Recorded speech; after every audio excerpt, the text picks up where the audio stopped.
The crystal chandelier cast fractured rainbows across the mahogany table as Marcus Blackwood's fork clattered against the fine china, the sharp sound cutting through the hushed conversations of Meridian's most exclusive restaurant.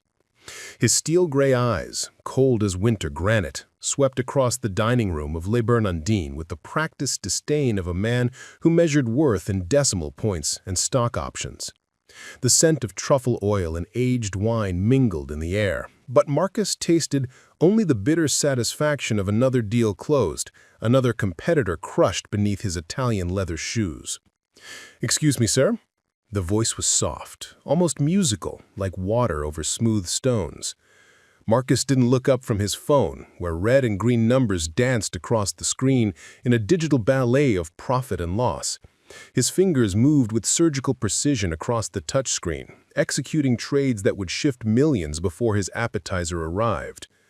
"Whatever it is, make it quick," he said, his voice carrying the weight of authority and the sharp edge of impatience.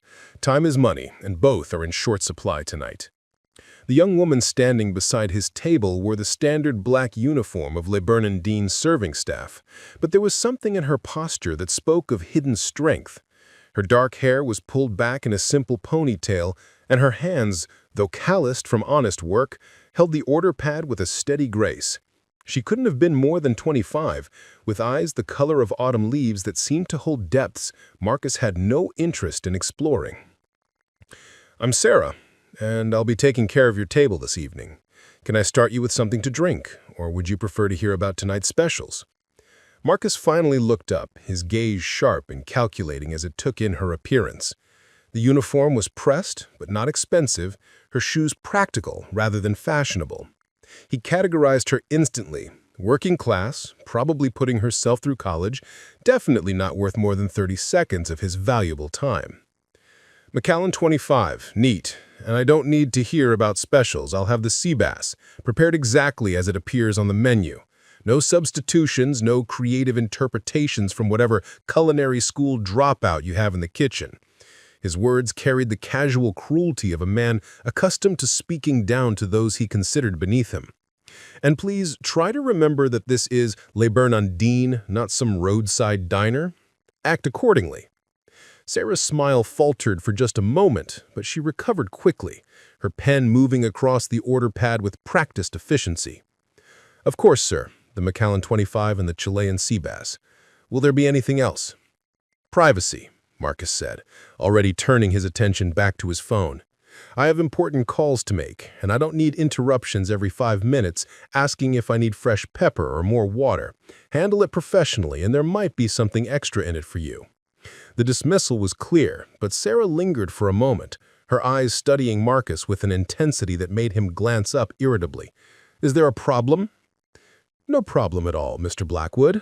I just wanted to make sure I understood your expectations clearly." Something in her tone made Marcus pause. There was no deference there, no gratitude for his condescending promise of a larger tip.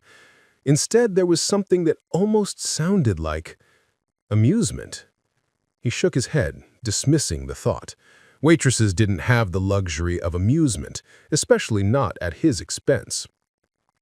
As Sarah walked away, Marcus caught a glimpse of an older man at the bar watching their interaction with interest.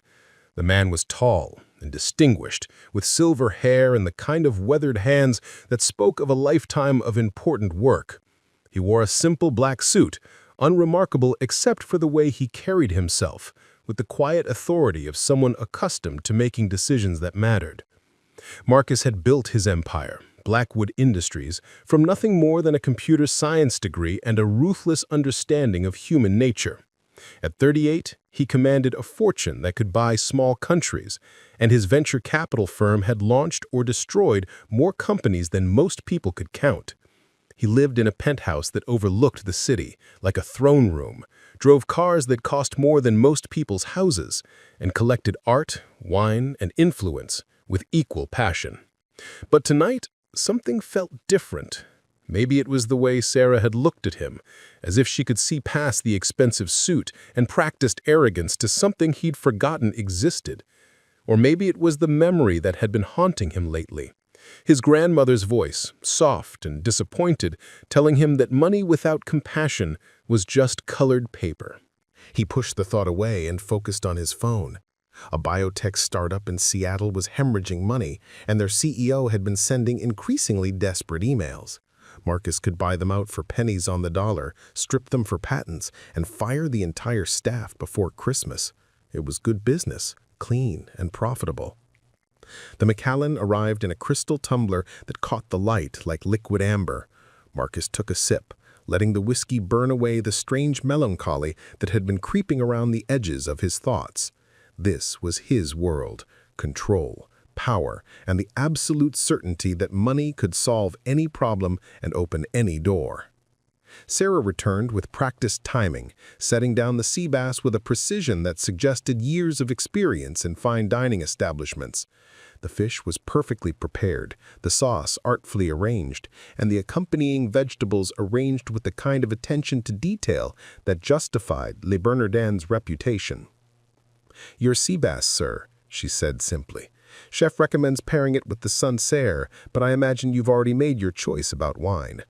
Marcus cut into the fish, tasted it, and nodded curtly. "It's acceptable. Though I suppose I shouldn't be surprised. They wouldn't maintain their reputation serving substandard food to people who can afford better." "Of course not," Sarah agreed, her voice neutral. "Fine dining is about meeting expectations, isn't it? Though sometimes I wonder if those expectations say more about the diner than the meal." Marcus looked up sharply. "Excuse me?" "Nothing, sir. Just making conversation. I'll check back in a few minutes to see how everything is." But she was already walking away, leaving Marcus with the uncomfortable feeling that he'd missed something important. He ate mechanically, his mind replaying the brief exchange. There had been something in her voice, a subtle undercurrent that suggested she was playing a game he didn't understand. The restaurant hummed with the quiet conversations of the wealthy and influential. At a table near the windows, a city councilman was discussing zoning variances with a real estate developer. In the corner booth, a federal judge was sharing wine with his wife, their conversation punctuated by easy laughter that spoke of decades together. The sommelier moved between tables like a choreographed dancer, his expertise adding another layer to the evening's performance. Marcus had eaten in this restaurant dozens of times, had conducted deals at these very tables that shifted millions of dollars and changed entire industries. He was comfortable here, among his peers, people who understood that the world was divided into those who made things happen and those who had things happen to them. So why did he feel so unsettled by a waitress who couldn't be making more than minimum wage plus tips? His phone buzzed with a text from his assistant. "Judge Morrison's office called. They want to move tomorrow's hearing to 2 p.m. I confirmed. Also, the Seattle biotech CEO called again. He sounds desperate." Marcus smiled grimly. Judge Morrison was handling the patent dispute that would determine whether Blackwood Industries could acquire the biotech firm or whether their existing patents would protect them from the buyout. Either way, Marcus would win. He always did. The legal system, like everything else, was simply a matter of knowing which buttons to push and which people to pressure. Sarah appeared at his elbow again, this time carrying a small silver tray. "How is everything tasting, Mr. Blackwood?" "Fine," he said curtly, not looking up from his phone. "Though I have to say the service tonight seems unusually attentive. Are you new here?"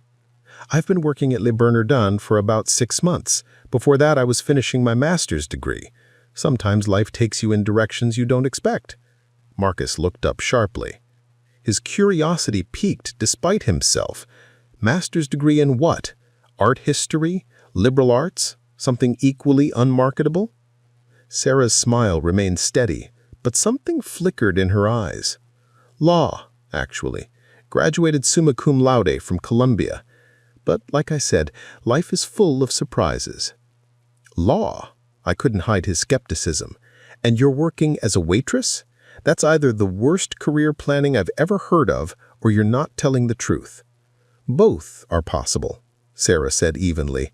"Sometimes the most valuable education happens outside the classroom, and sometimes the people we serve teach us more than any professor ever could. There was definitely something here, some undercurrent that Marcus couldn't quite grasp. He prided himself on reading people, on understanding their motivations and weaknesses within minutes of meeting them.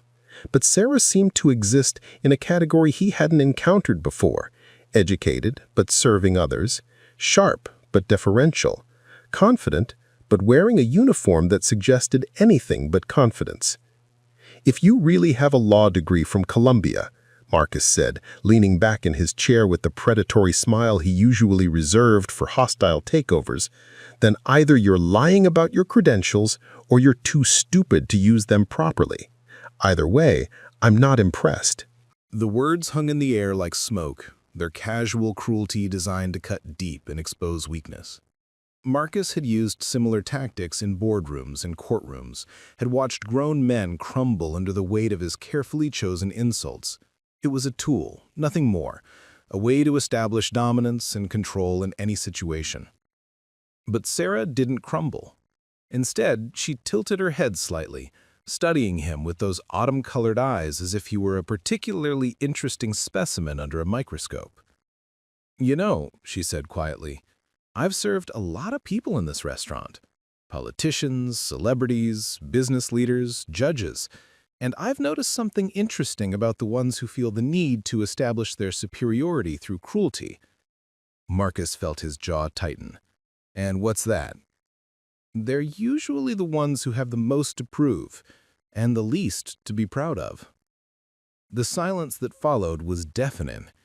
Marcus could feel the eyes of nearby diners turning their way, could sense the shift in the restaurant's atmosphere as conversations quieted and attention focused on their table. This was not how these interactions were supposed to go. People like Sarah, service workers, subordinates, anyone dependent on tips and good reviews, were supposed to absorb his contempt with grateful silence. "I think you've forgotten your place and your purpose here," Marcus said, his voice deadly quiet. "Have I?" Sarah's voice remained calm, but there was steel underneath the silk now. "I thought my purpose was to serve food and make sure our guests had a pleasant dining experience. But it seems like some guests mistake service for servitude and courtesy for weakness." Marcus stood up abruptly, his chair scraping against the hardwood floor. The sound echoed through the restaurant like a gunshot, and several diners turned to stare openly now. His face was flushed with anger and something that might have been embarrassment, though Marcus Blackwood never admitted to being embarrassed by anyone, least of all a waitress with delusions of grandeur. "Let me explain something to you," he said, his voice carrying clearly across the suddenly quiet dining room. "I didn't build a multi-billion-dollar empire by accepting lectures from the help. I eat at this restaurant because I can afford to, because I've earned the right to expect excellence in both the food and the service. You seem to think that a piece of paper from some law school gives you the right to stand here and psychoanalyze me, but you're wrong. Dead wrong." Sarah listened to his tirade with the same calm attention she'd shown all evening, her hands clasped behind her back, in a posture that somehow managed to suggest both respect and quiet strength. When Marcus finished, she nodded slowly. "You're absolutely right, Mr. Blackwood. You have built something impressive, and you do have the right to expect excellent service. But I think there might be something you should know before this conversation goes any further." Something in her tone made Marcus pause. There was no anger there, no fear, no desperate attempt to salvage her job or grovel for his forgiveness. Instead, there was something that sounded almost like sympathy. "And what's that?" he demanded. Sarah looked around the restaurant, taking in the faces of the other diners who were watching their exchange with rapt attention. The distinguished man at the bar had turned fully around now, his silver hair catching the light, as he observed the scene with what looked like paternal concern. "My name is Sarah Morrison," she said quietly, her words carrying across the silent restaurant like ripples across still water. "And that gentleman at the bar, the one who's been watching our conversation with such interest, that's my father, Judge Richard Morrison, of the Second Circuit Court of Appeals." Marcus felt the blood drain from his face as the implications hit him like a physical blow. Judge Morrison. The same Judge Morrison who would be ruling tomorrow on the patent dispute that could make or break his Seattle acquisition. The same judge's office that had called to reschedule their hearing to 2 p.m. And he had just spent the last 20 minutes insulting, belittling, and attempting to humiliate the judge's daughter. Marcus began, then stopped. In his 38 years, he could count on one hand the number of times he'd been truly speechless, and never in circumstances quite this catastrophic. His mind, usually sharp as a laser and twice as focused, felt like it was moving through molasses as he tried to process the full scope of his mistake. Judge Richard Morrison rose from his seat at the bar with the measured grace of a man accustomed to commanding attention without demanding it. Even in casual clothes, a simple black suit that probably cost less than Marcus's watch, he carried himself with the quiet authority that came from decades of making decisions that shaped lives and industries. As he approached their table, Marcus could see the family resemblance. The same intelligent eyes, the same composed bearing, the same quality of watchful patience.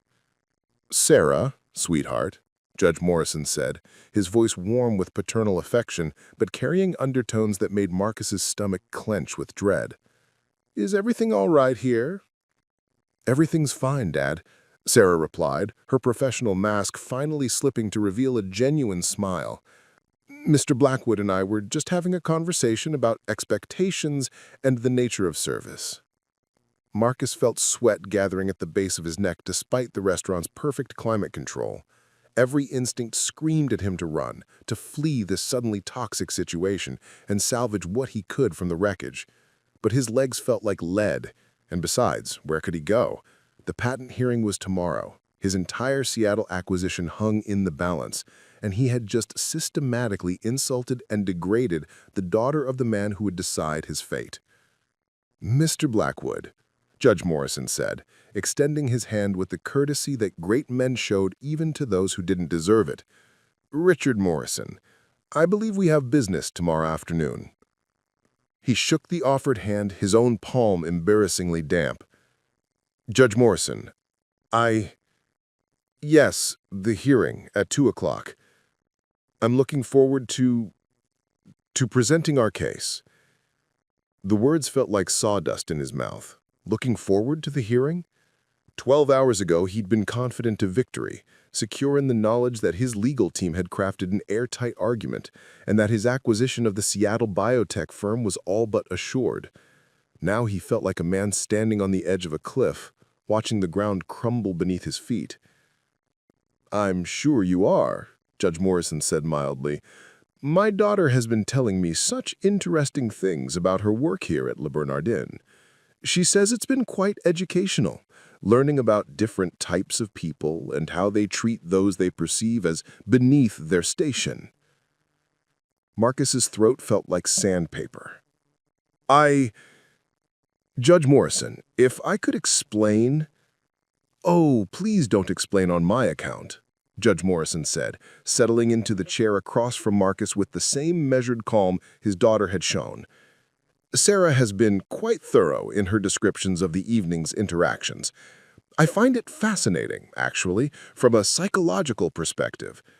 The way some people reveal their true character when they believe there are no consequences for their actions." Sarah moved to stand beside her father's chair, one hand resting lightly on his shoulder. The gesture was casual, familiar, but she could see the steel in her spine now, the quiet strength that she'd mistaken for subservience. She'd been playing a game tonight, and he'd walked right into it with all the subtlety of a bull in a china shop. "You work here?" Marcus said desperately, grasping for some thread of logic that might explain this nightmare. "You were a waitress. You served me. Dinner." "I volunteer here," Sarah corrected gently. 3 nights a week, I donate my time to help Le Bernardin with their community outreach program. They provide dining experiences for local charity auctions, and the volunteers help reduce overhead costs. It's part of my commitment to public service." Marcus felt his carefully constructed understanding of the world shifting beneath him like quicksand. Volunteer? She'd been volunteering, giving her time freely. while he'd treated her like hired help that existed solely for his convenience. The implications crashed over him in waves, each one worse than the last. "But you said you needed the money. You talked about tips." "I said there might be something extra in it if I handled things professionally," Sarah replied, her tone patient, as if explaining basic concepts to a particularly slow child.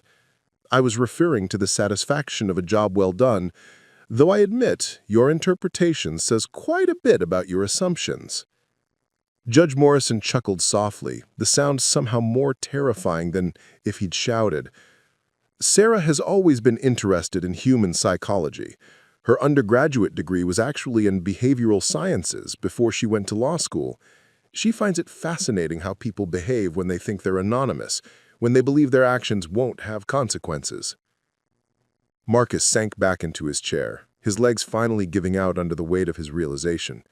The restaurant around him seemed to blur at the edges, conversations resuming as the immediate drama passed, but with an undercurrent of whispered speculation.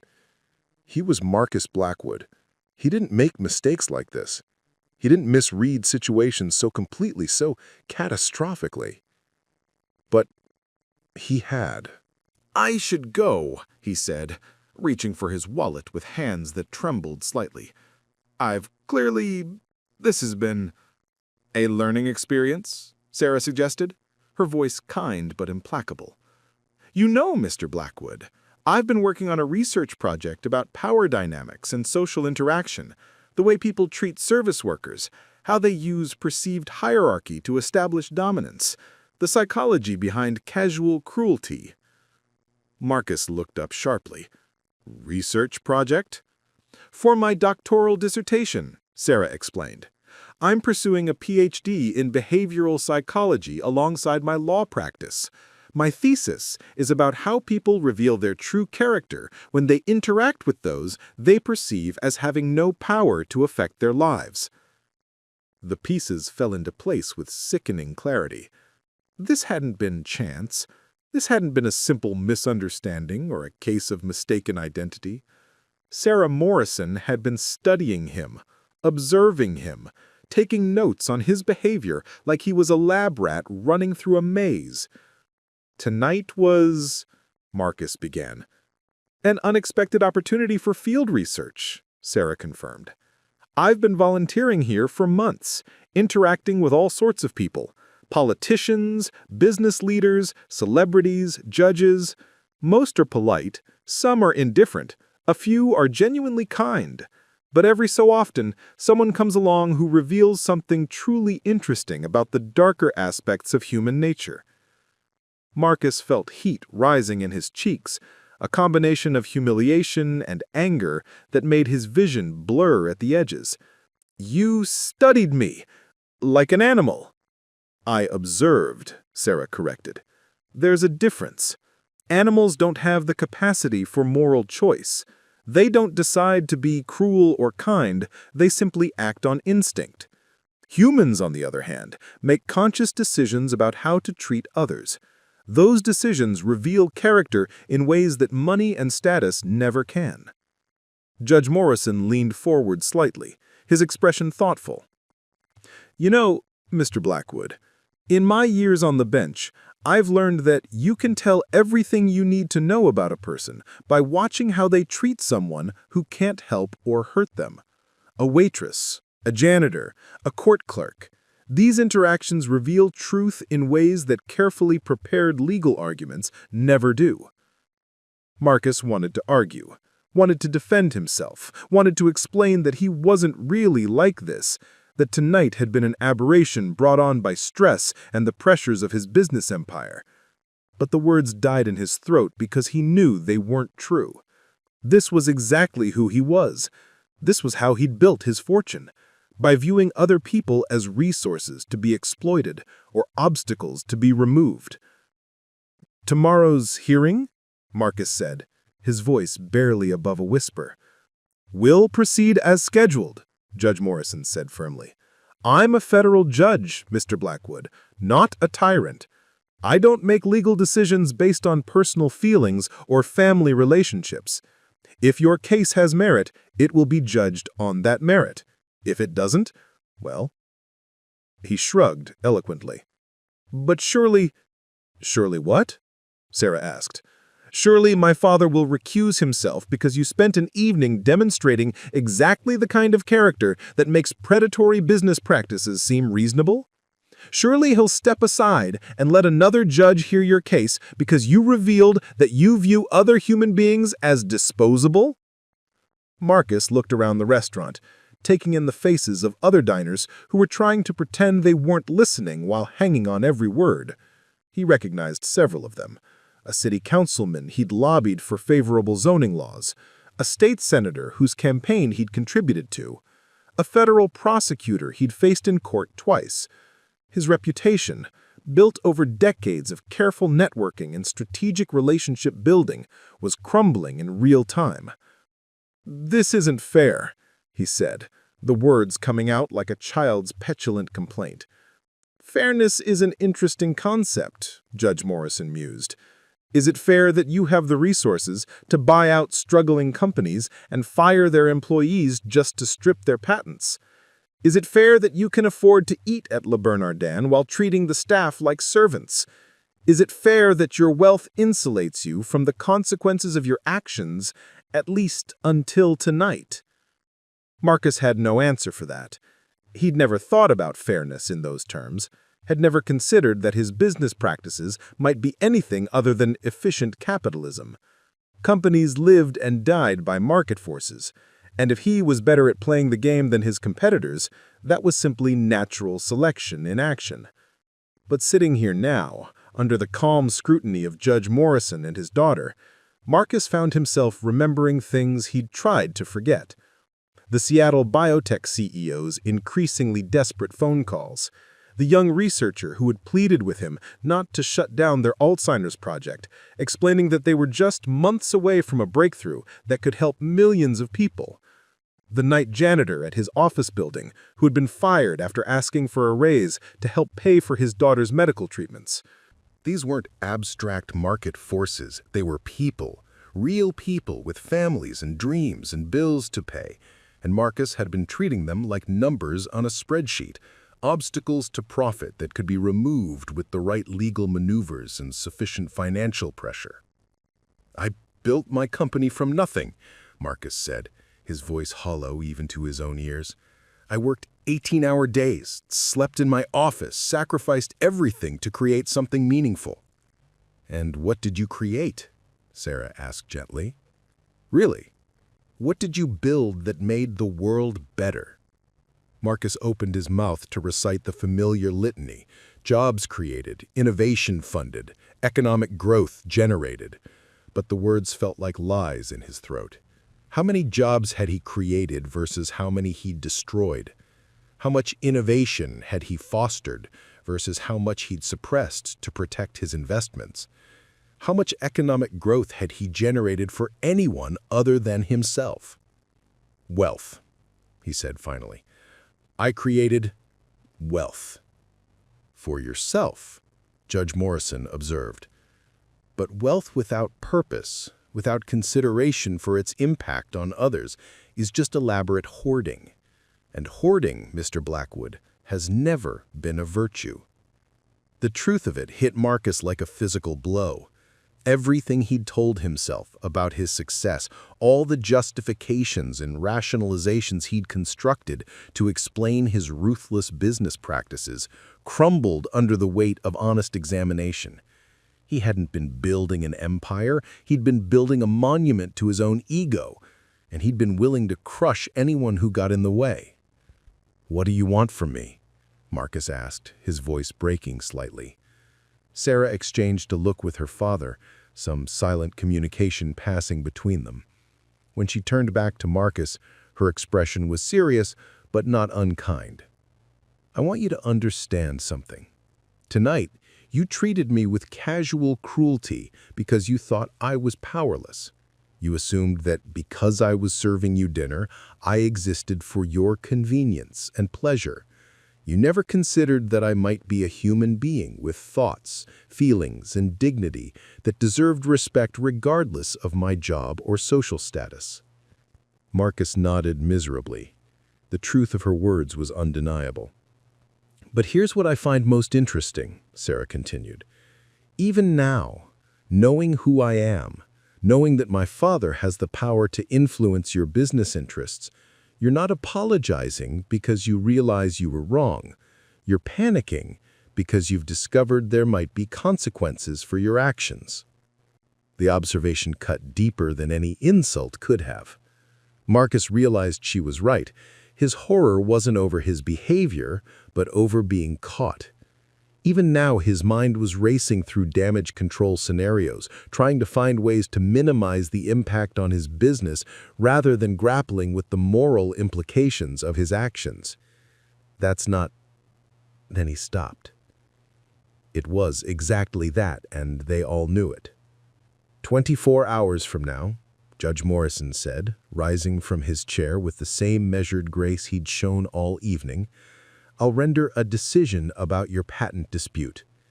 That decision will be based entirely on the legal merits of your case and the evidence presented. But tonight, Mr. Blackwood, you've given me something far more valuable than legal arguments." "What's that?" Marcus asked, though he wasn't sure he wanted to know the answer. "Insight into your character. And character, I've found, has a way of revealing itself in unexpected ways. In boardrooms, in courtrooms, and yes, even in restaurants." Sarah touched her father's arm lightly. "Dad, we should let Mr. Blackwood finish his dinner. I think he has a lot to think about tonight." But Marcus had lost his appetite entirely. The perfectly prepared sea bass sat untouched on his plate, growing cold as his world crumbled around him. Everything he'd worked for, everything he'd built, hung in the balance, not because of market forces or legal technicalities, but because he'd forgotten the basic human decency his grandmother had tried to teach him decades ago. As Judge Morrison and his daughter prepared to leave, Sarah turned back to Marcus one final time. "You know, it's not too late to be better than this, to be the person your success should have made you, instead of the person it did make you. But that choice is yours to make, Mr. Blackwood. No one can make it for you." And with that, she walked away, leaving Marcus alone at his table with the wreckage of his assumptions and the terrifying possibility that tomorrow's hearing might be the least of his problems. Marcus spent the night in his penthouse apartment, 30 floors above the city that had once seemed to spread out before him like a conquered territory. The floor-to-ceiling windows that usually offered him a commanding view of the lights below now felt like the walls of an aquarium, trapping him in a transparent prison of his own making. He paced across the marble floors, his Italian leather shoes clicking against the stone with the rhythm of a countdown clock, each step marking another second towards tomorrow's hearing and his potential ruin. Sleep was impossible. Every time he closed his eyes, he saw Sarah Morrison's calm face, heard Judge Morrison's measured words, felt the weight of their collective judgment settling on his shoulders like a lead blanket. He'd called his legal team 3 times, his assistant twice, and his head of security once, as if Surrounding himself with employees could somehow shield him from the consequences of his actions. But the calls felt hollow, desperate attempts to maintain control over a situation that had already spiraled far beyond his influence. The morning brought no relief. Marcus showered, shaved, and dressed in his most expensive suit, a charcoal gray Armani that had cost more than most people earned in a month. But the familiar ritual felt like putting on armor for a battle he'd already lost. His reflection in the mirror showed a man who looked successful, powerful, in control. But Marcus could see past the facade now, could recognize the fear and uncertainty lurking behind his carefully maintained exterior. His driver, Eduardo, had been with Blackwood Industries for 8 years. A quiet man in his 50s, with calloused hands and kind eyes, he'd driven Marcus to countless meetings, deal closings, and court appearances. This morning, as Marcus slid into the back seat of his black Mercedes, Eduardo caught his eye in the rearview mirror. "Everything okay, Mr. Blackwood? You look like you didn't sleep much." Marcus almost snapped at him, almost fell back into the familiar pattern of treating subordinates as invisible furniture. But Sarah Morrison's words echoed in his mind, and he found himself actually looking at Eduardo, really looking at him, for perhaps the first time in 8 years. "It's been a difficult night," Marcus admitted, his voice rough with exhaustion. Eduardo nodded sympathetically. "Big hearing today, right? The patent case. My wife Maria, she works at that biotech company you're trying to buy. She's been worried about her job, about what happens if the deal goes through." Marcus's stomach clenched. Eduardo's wife worked for the Seattle firm? In all his calculations about the acquisition, all his careful analysis of assets and liabilities, he'd never considered that real people, people he interacted with daily, might be affected by his business decisions. "What does she do there?" Marcus asked, the question feeling strange in his mouth. "Research technician," Eduardo replied, his pride evident. 23 years she's been there, working on treatments for brain diseases. She loves her work, says she's helping people, even if she never meets the patients who benefit from their research. The words hit Marcus like a physical blow. Maria wasn't just a line item on an employee roster to be eliminated for efficiency. She was a person with 2 decades of experience, someone who went to work every day believing she was making the world better. And Marcus was planning to fire her, along with hundreds of others, simply to increase his profit margins. "I'm sure everything will work out," Marcus said weakly, but the words felt like ash in his mouth. Eduardo's eyes met his again in the mirror. "I hope so, Mr. Blackwood. Maria's not old anymore, and finding new work at her age, it's not easy. But she believes in what she does, believes that her work matters. That has to count for something, right?" Marcus turned to stare out the window, watching the city flow past in a blur of concrete and glass. How many other stories like Maria's existed in the companies he had acquired and dismantled? How many lives had he disrupted in his relentless pursuit of profit? The questions felt like thorns in his mind, painful and impossible to ignore. The federal courthouse loomed ahead, its neoclassical columns and imposing facade designed to inspire respect for the law and the institutions that upheld it. Marcus had been in this building dozens of times, had argued cases and negotiated settlements within its marble halls. But today, it felt like walking into judgment. His legal team was waiting in the hallway outside Judge Morrison's courtroom. 3 partners from the city's most prestigious law firm, each billing more per hour than most people earned in a week. They were good lawyers. Marcus didn't hire anything less.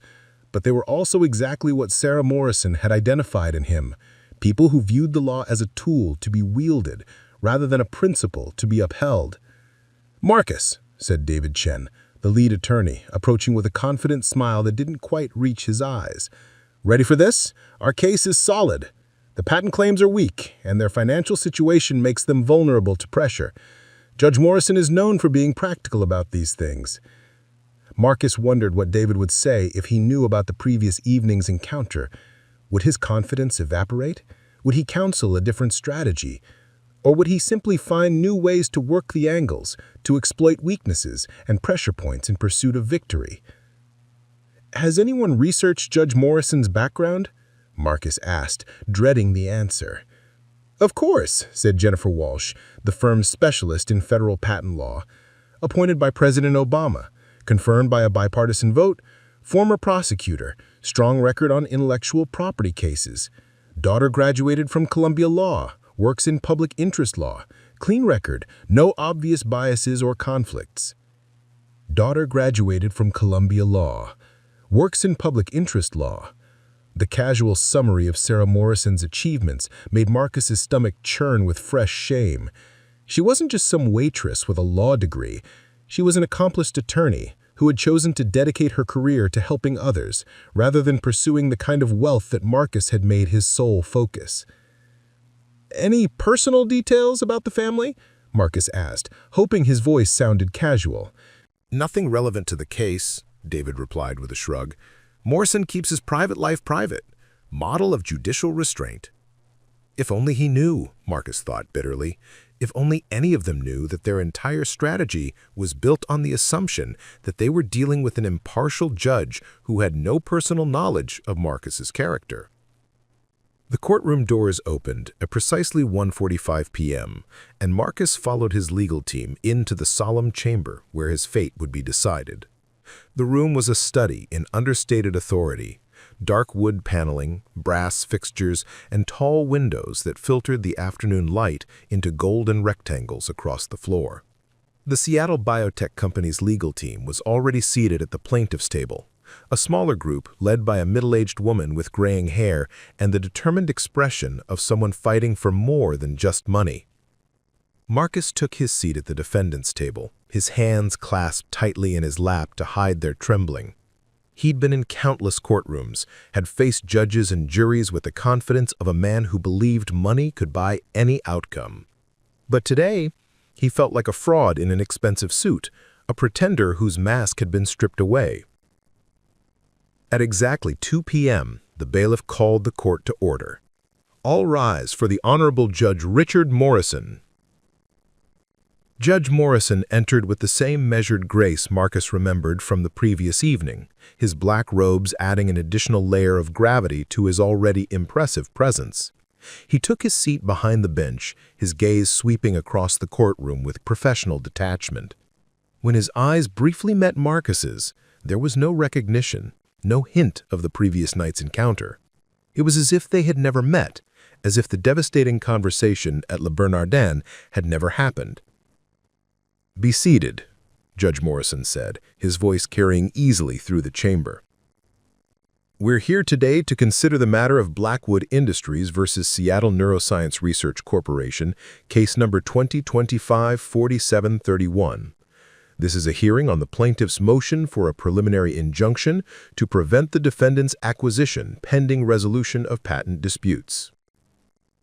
The words washed over Marcus like white noise. He knew the legal arguments, had memorized every precedent and statute his team planned to cite, but all he could think about was Sarah Morrison's voice, calm and patient as she explained how people revealed their true character when they thought no one important was watching. Jennifer Walsh rose to present Blackwood Industries' case, her voice confident and well-modulated as she laid out their position. The patents in question were weak, she argued. The Seattle company was financially unstable, their research was speculative at best, and market forces should be allowed to operate freely.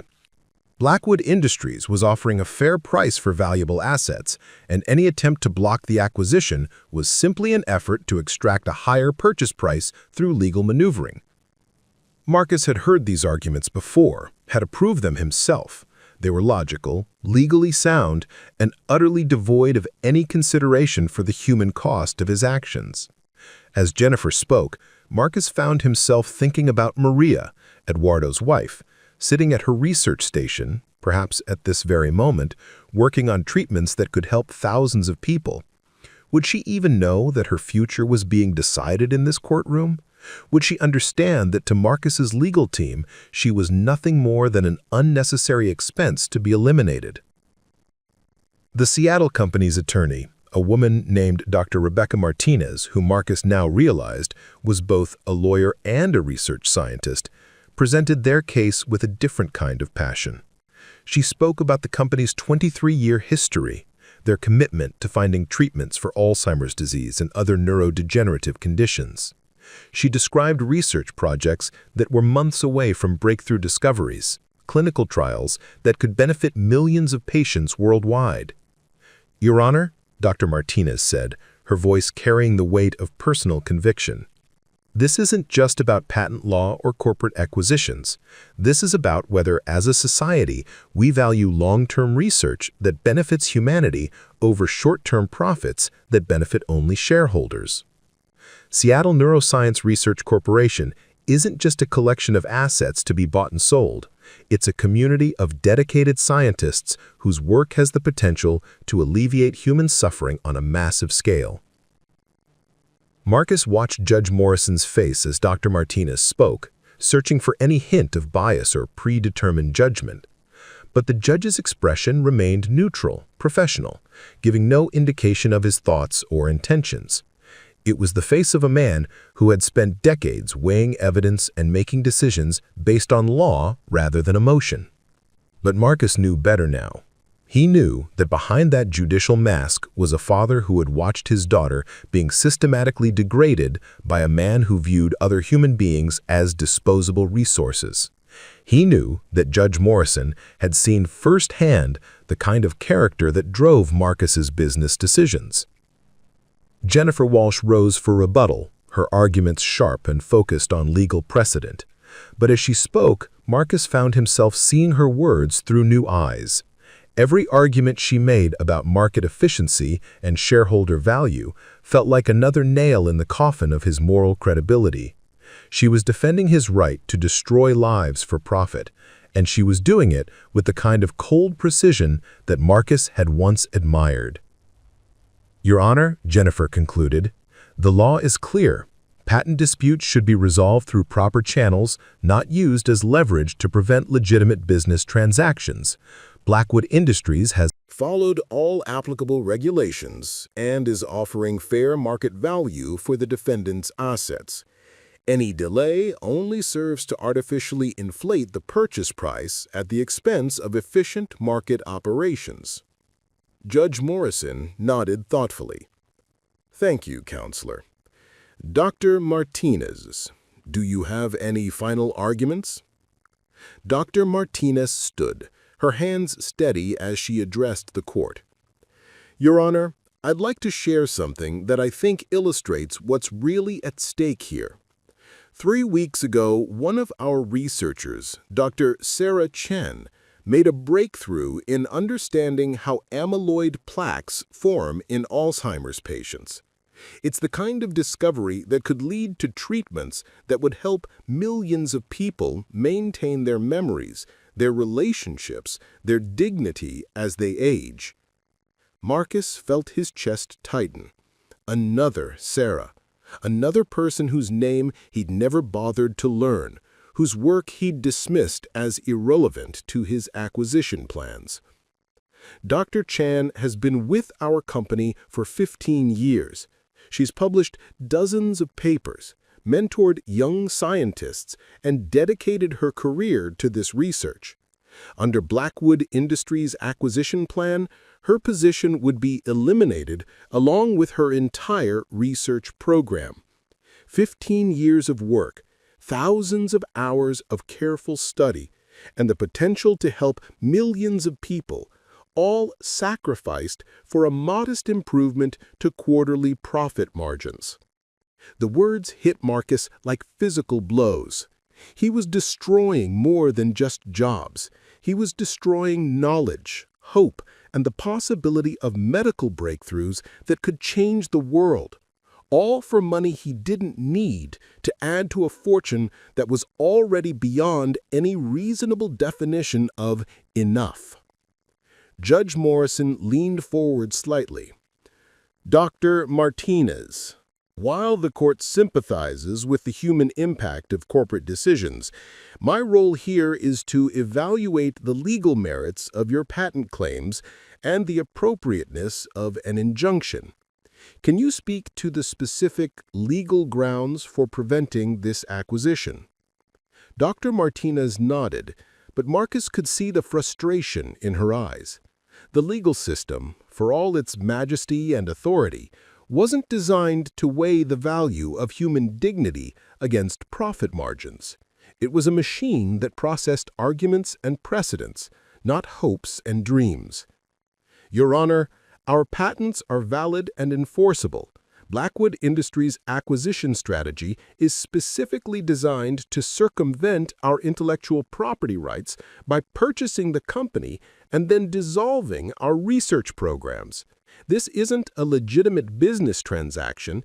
It's an attempt to eliminate competition through financial pressure rather than innovation." Marcus knew she was right. His entire strategy was built on using his wealth to crush competitors rather than outperform them. It was easier to buy and destroy than to build and create. It was the path of a man who had forgotten what his success was supposed to achieve. Judge Morrison spent several minutes reviewing documents, his expression thoughtful as he weighed the arguments. Marcus watched his every gesture, searching for clues about his decision. But the judge's face remained impassive, giving no hint of his thoughts. Finally, Judge Morrison looked up. "This case presents interesting questions about the intersection of patent law, corporate acquisitions, and the public interest. The court will take a 30-minute recess to consider the evidence and arguments presented." As the judge left the bench, Marcus felt his world hanging in the balance. 30 minutes to decide not just the fate of his acquisition, but potentially his entire empire. 30 minutes for Judge Morrison to weigh legal precedent against personal knowledge of Marcus's character. During the recess, Marcus found himself alone in the courthouse hallway, his legal team having retreated to a conference room to discuss strategy. He walked to a window that overlooked the city below, watching people move through the streets like ants in a concrete maze. Each of those tiny figures was a person, with hopes, fears, families, dreams. Each one was someone that mattered, someone whose life had value beyond their utility to Marcus Blackwood's bottom line. His phone buzzed with a text from his assistant. "Seattle CEO called again, says he's willing to negotiate. Sounds desperate." Marcus stared at the message, imagining the man on the other end of those calls. Someone like Eduardo, perhaps, or like Dr. Martinez. Someone who had built something meaningful and was watching it slip away. Someone who was facing the destruction of their life's work because Marcus Blackwood wanted to add another zero to his net worth. For the first time in years, Marcus found himself questioning not just his methods, but his entire philosophy. What was the point of having billions of dollars if he had to destroy lives to get them? What was the value of an empire built on the rubble of other people's dreams? When the court reconvened, Judge Morrison's expression was grave as he took his seat behind the bench. The courtroom fell silent, the kind of profound quiet that preceded life-changing announcements. After careful consideration of the evidence and arguments presented, the court finds that the plaintiff has raised legitimate questions about the defendant's acquisition strategy and the validity of their patent claims. Marcus felt his heart stop. This was it. This was where his empire crumbled, where years of ruthless success came crashing down around him. However, Judge Morrison continued, the law requires more than legitimate questions to justify a preliminary injunction. The plaintiff must demonstrate not only the likelihood of success on the merits, but also irreparable harm that cannot be remedied through monetary damages. Marcus dared to breathe again. Maybe there was still hope. Maybe Judge Morrison was truly putting law above personal feelings. "The court acknowledges the human cost of corporate acquisitions," Judge Morrison said, his gaze moving across the courtroom. "The destruction of research programs, the elimination of jobs, the loss of institutional knowledge, these are real harms that affect real people. But they are not the type of irreparable harm that patent law is designed to address." Marcus felt a surge of hope, quickly followed by a wave of shame. He was being saved by legal technicalities, not because his actions were right, but because they were technically legal. Therefore, Judge Morrison concluded, the plaintiff's motion for a preliminary injunction is denied. However, the court strongly encourages both parties to engage in good faith negotiations that consider not only financial considerations, but also the broader implications of this transaction for the scientific community and the patients who may benefit from ongoing research. Marcus had won, technically, legally. But as he looked around the courtroom at Dr. Martinez's devastated expression, at his own legal team's cold satisfaction, at Judge Morrison's carefully neutral face, he realized that victory had never felt so much like defeat. The gavel fell with a sound like thunder, and Marcus Blackwood walked out of the courthouse a richer man who had never felt poorer in his life.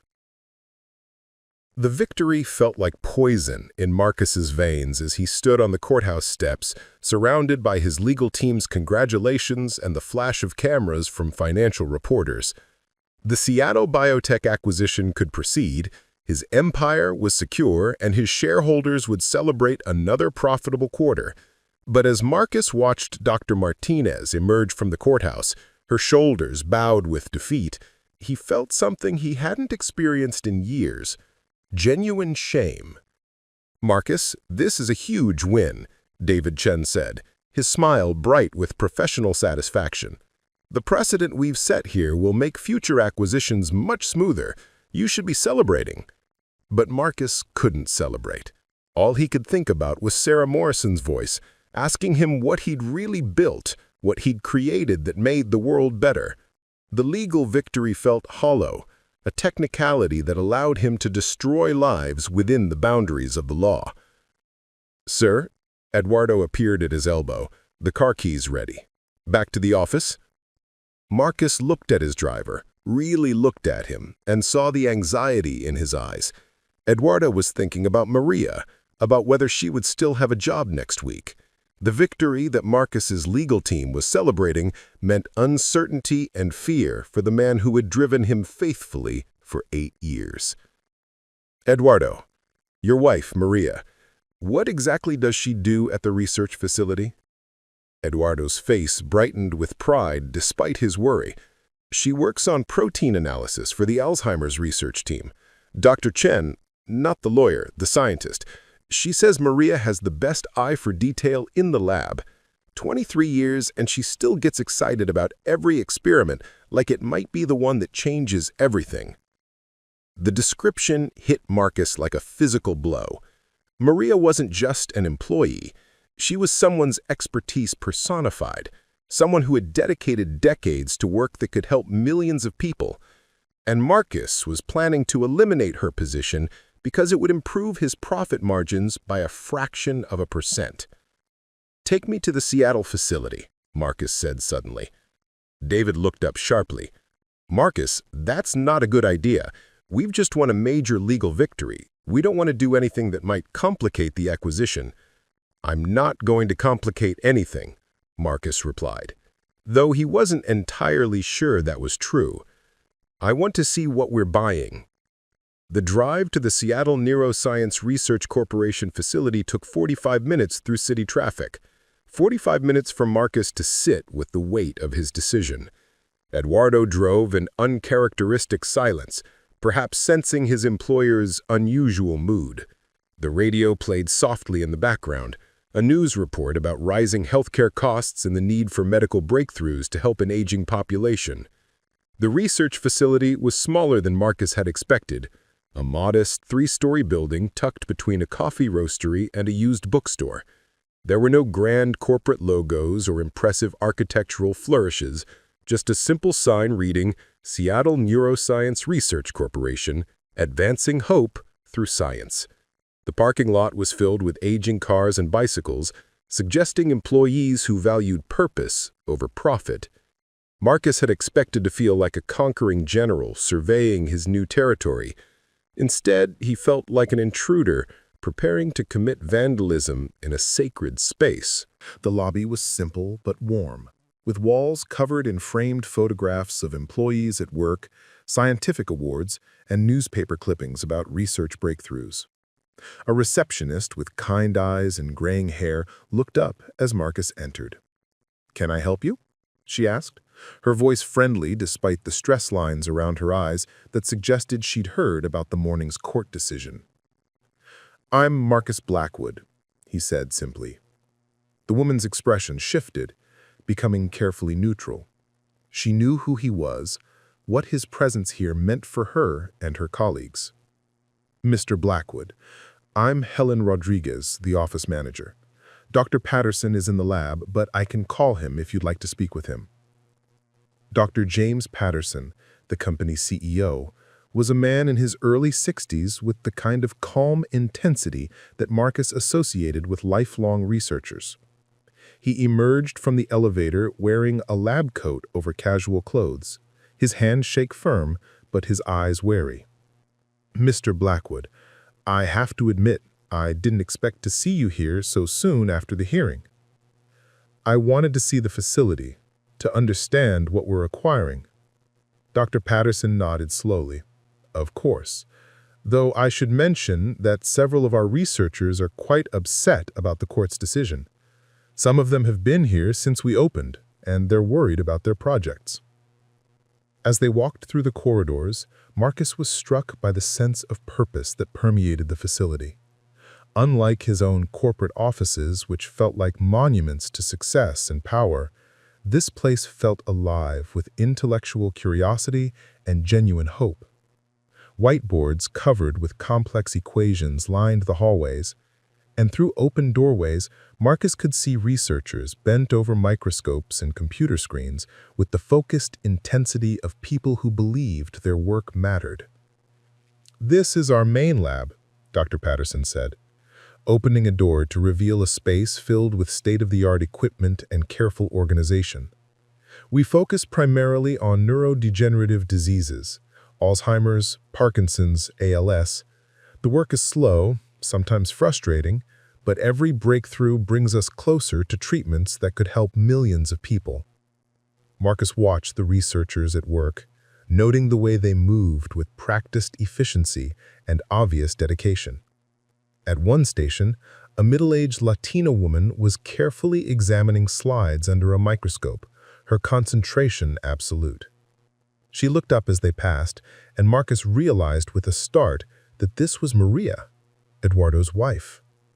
"Maria," Dr. Patterson said warmly, "I'd like you to meet Marcus Blackwood from Blackwood Industries." Maria's expression was polite but guarded as she shook Marcus's hand. "Mr. Blackwood, Eduardo, my husband, he works for you. He's mentioned your company many times." The simple statement carried weight that made Marcus's chest tighten. Maria knew exactly who he was and what his acquisition meant for her future. Yet, she was treating him with courtesy and professionalism, even as he prepared to destroy her career. "Maria is one of our most experienced protein analysts. She's been instrumental in our Alzheimer's research program. Her work on amyloid beta aggregation has contributed to some of our most promising findings." Marcus found himself studying Maria's face, seeing past the surface courtesy to the intelligence and dedication beneath. This wasn't just Eduardo's wife or a line item on an employee roster.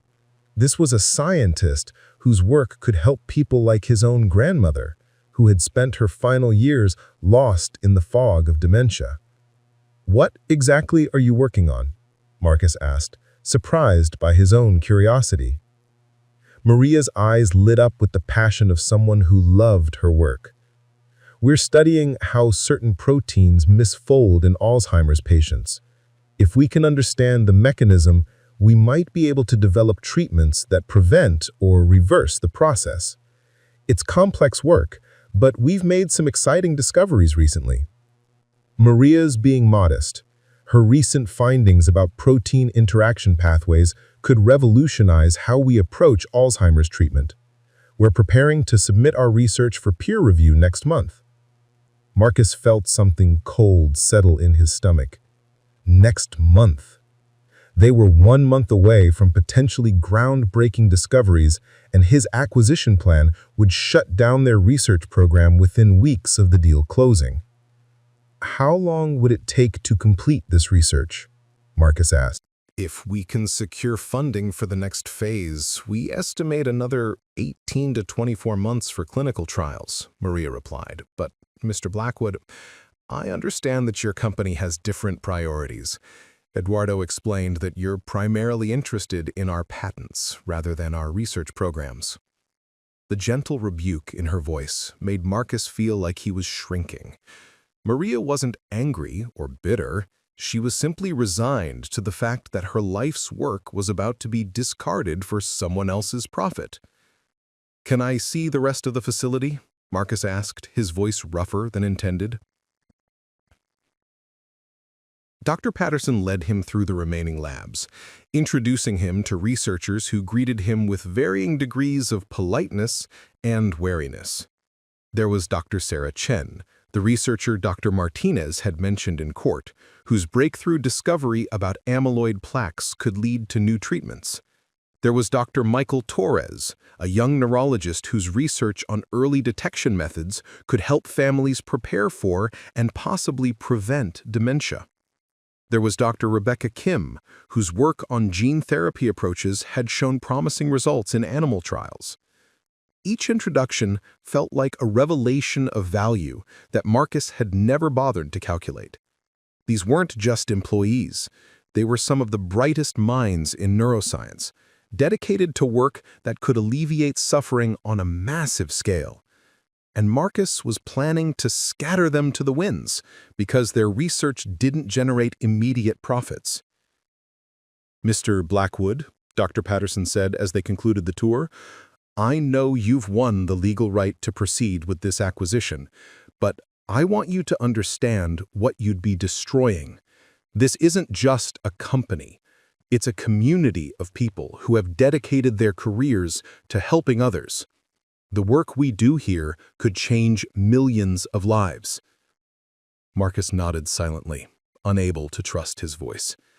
Everything Dr. Patterson said was true, and everything Marcus had planned to do was a betrayal of the very principles that should guide human progress. As they returned to the lobby, Marcus noticed a bulletin board covered with thank you letters from patients and families. One letter, written in shaky handwriting, caught his attention. "Dear Dr. Patterson and staff, thank you for the medication trial that gave us 6 more months with my husband. He was able to meet his first grandchild and see our daughter graduate from college. Those months were precious beyond measure. Please keep working. You are giving families the gift of time and memory." Marcus read the letter twice, his throat tight with emotion he didn't recognize. This was what real success looked like, not the accumulation of wealth, but the creation of meaning, the alleviation of suffering, the gift of time and memory to people who were losing both. "Mr. Blackwood?" Helen Rodriguez approached with a concerned expression. "There are several reporters outside asking for a statement about the acquisition. Would you like me to show you to a back exit?" Marcus looked through the lobby windows at the gathering crowd of journalists and cameras. They wanted a statement from the conquering billionaire, a soundbite about market efficiency and shareholder value. They wanted him to play the role he'd perfected over decades of ruthless success. But as Marcus stood in the lobby of the Seattle Neuroscience Research Corporation, surrounded by evidence of work that actually mattered, he realized he couldn't play that role anymore. The mask had been stripped away by a waitress in an expensive restaurant, and he could no longer pretend that his wealth justified his actions. "Dr. Patterson," Marcus said slowly, "I need to ask you something. If someone were to provide unlimited funding for your research, no strings attached, no interference with your programs, how much difference could you make?" Dr. Patterson's eyes widened with surprise. "Mr. Blackwood, are you suggesting?" "I'm asking a hypothetical question," Marcus replied, though his mind was racing with possibilities that would have seemed impossible just days earlier. "If funding weren't an issue, what could you accomplish? With adequate resources, we could expand our clinical trials, recruit the best researchers in the field, and potentially bring treatments to market years ahead of schedule. We could establish partnerships with major medical centers, create patient support programs, and maybe, just maybe, we could be the ones to finally crack the code on neurodegenerative diseases."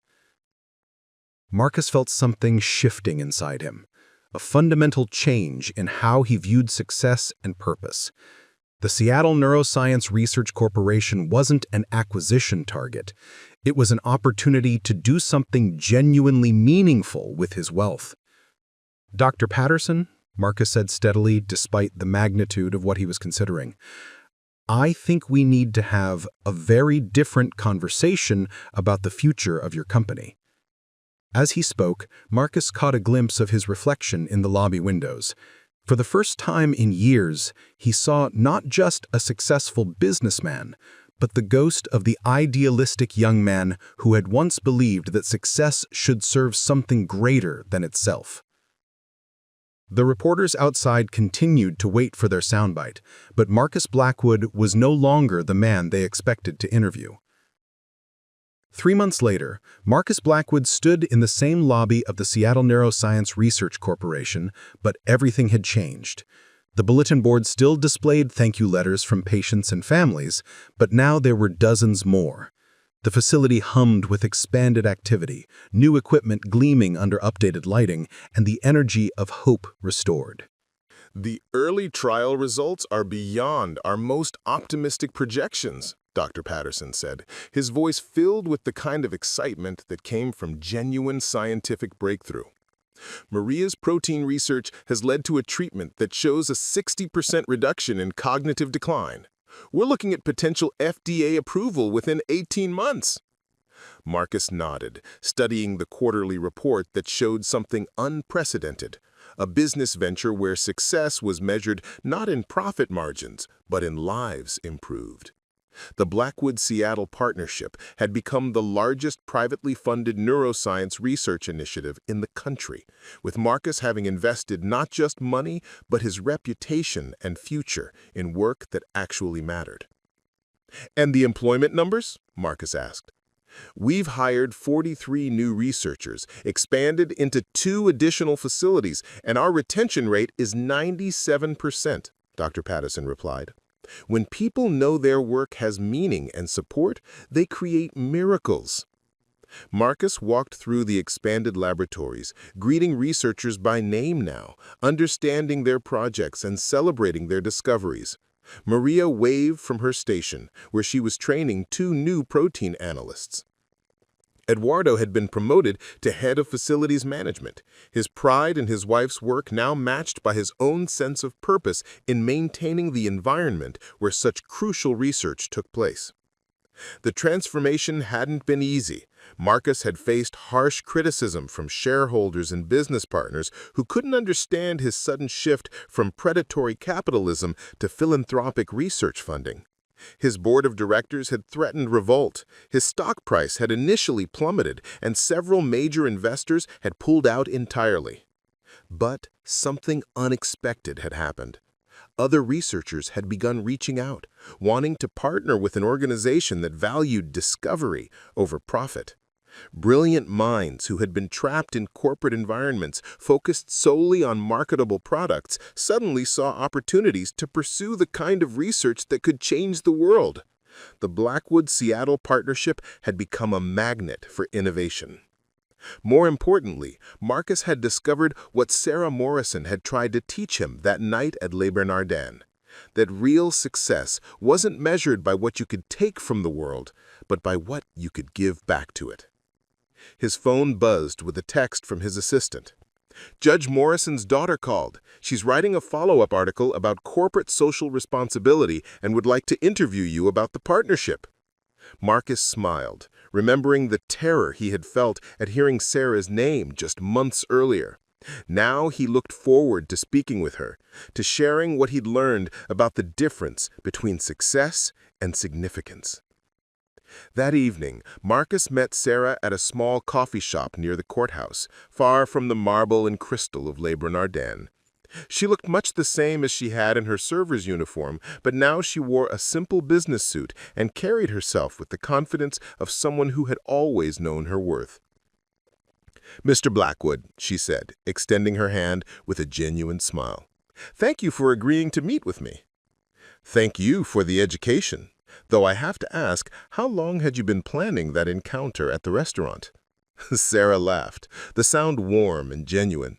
I wasn't planning anything. I volunteer there regularly, and you were just another customer. But when I saw how you treated people you thought were beneath you, I realized I was witnessing something important about human nature. The research for your dissertation?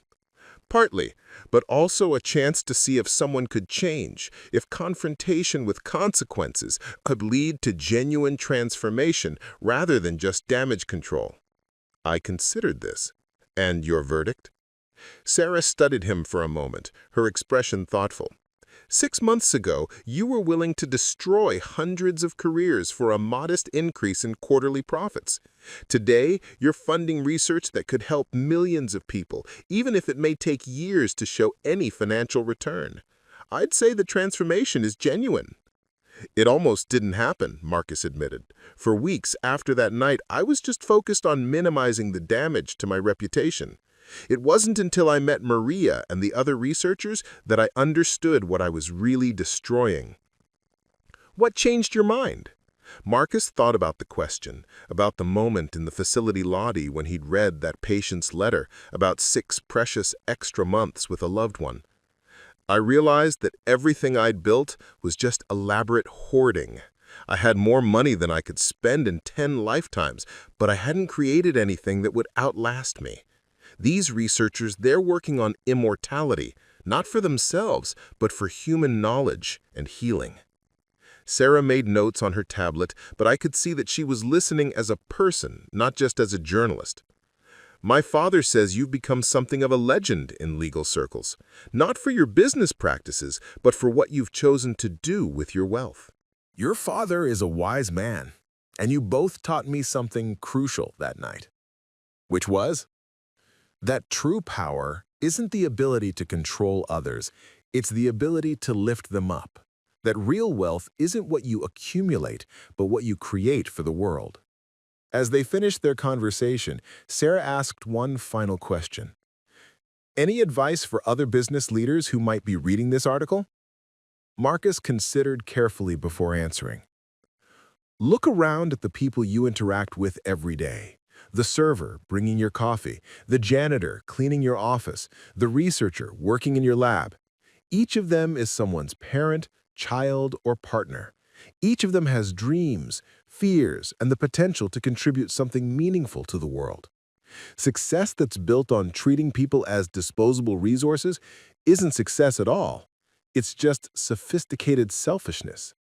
6 months later, Marcus received a call that changed everything once more. The FDA had fast-tracked approval for the Alzheimer's treatment developed by Maria and her team. The first patients would begin receiving the medication within weeks. Standing in his penthouse office, looking out at the city lights below, Marcus realized that for the first time in his adult life, he felt genuinely proud of what he'd built. Not just the wealth, but the meaning. Not just the empire, but the legacy. His grandmother would have been proud. Subscribe to Serving Stories, where silence is never forgotten.